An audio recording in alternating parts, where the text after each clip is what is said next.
The Bay Gardens Hotel was the venue for a high-level workshop which brought together permanent secretaries, heads of departments and senior public officers for a 3-day workshop organized by Impact Justice in conjunction with the Attorney General's Chambers on sound policy for better laws. The aim of the workshop was to sensitize the officers normally responsible for policy development to better understand the legislative process and drafting instructions in preparation for their policy papers. Gillian Vidal-Jules, Director of Legislative Drafting, AG's Chambers, outlined the objectives of the workshop. I hope that the discussions over the next 3 days will help you to think not only on what you are doing, but also how you are doing it, so that in the end, you deliver a written policy that is based on goals, is appropriately planned, is clear, precise, and explicit, is based on facts, not speculation or perception, and careful consideration of the resources and the environment, is flexible, is consistent with other policies, and conforms to the standards of ethical behavior.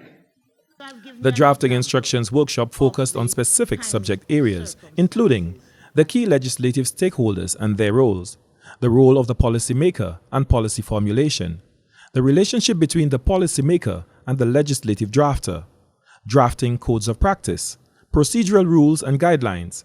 Focus was also placed on gender analysis and environmentally friendly policy guidelines and checklists, among other topics.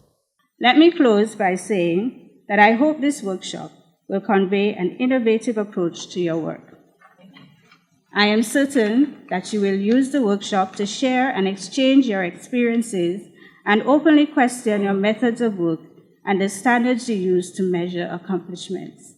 You, as policymakers, should introduce tools to monitor and evaluate yourselves by applying the exercises in the group sessions undertaken at the end of the workshop. Professor Velma Newton, Regional Project Director for Impact Justice, commented on the successful turnout of participants. Impact Justice, which stands for Improved Access to Justice in the Caribbean, is a 5-year multi-country regional justice sector reform project funded by the Government of Canada. The project aims to enhance access to justice for the benefit of women, men, youth and businesses in CARICOM member states. This is an impressive array of senior and middle-level government officers of St. Lucia, and I believe this is the most comprehensive group that we've had to attend a workshop such as this.